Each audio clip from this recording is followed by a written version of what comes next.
دوستو پاکستان ایک ایسا ملک ہے جہاں کچھ بھی ہو سکتا ہے۔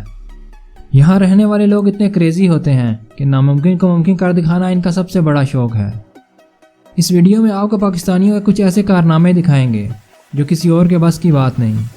دوستو اونٹ کو صحرا کا جہاز بھی کہا جاتا ہے۔ اس کے ساتھ پاکستانیوں نے کیا کیا ذرا ملاحظہ فرمائیے۔ اتنے بڑے جانور کو رکشے میں بٹھانے کا سوچنا ہی پاگل پن ہے، مگر اس قوم نے یہ ممکن کر دکھایا۔ ذرا اس اونٹ کو ہی دیکھیے، کتنے مزے سے رکشے کی سواری کر رہا ہے۔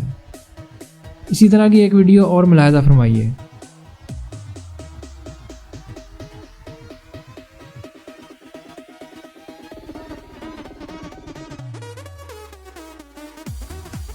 آئیے اب آپ کو دکھاتے ہیں اس سے بھی کچھ زیادہ بھیانک۔ آپ سب لوگوں نے موٹر سائیکل کی سواری تو ضرور کی ہوگی، مگر اس قوم نے اونٹ کو بھی موٹر سائیکل پر سوار کر دیا۔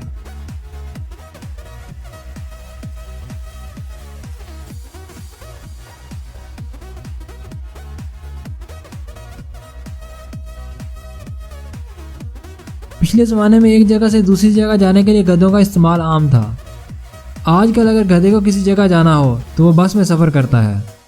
ملاحظہ کیجئے کیسے یہ آدمی گدھے کو بس کی چھت پر سوار کرا رہا ہے۔ دیکھنے میں یہ ایک بہت ہی فنی سین معلوم ہو رہا ہے۔ اب ان تینوں میں گدھا کون ہے یہ آپ ہمیں کمنٹ میں بتائیے گا۔ یہ تو کچھ بھی نہیں، ذرا اس آدمی کو ہی دیکھیے کیسے ایک بھاری بھرکم گدھے کو اپنی پیٹھ پر لاد کر بس کی چھت پر سوار کرا رہا ہے۔ اس آدمی کے لیے ایک لائک تو بنتا ہے۔ یہ سب نرالے کام ہمارے ہاں ہی پائے جاتے ہیں۔ اگر ویڈیو پسند آئے تو ویڈیو کو لائک ضرور کر دیجیے گا اور چینل کو سبسکرائب بھی کر دیجیے گا۔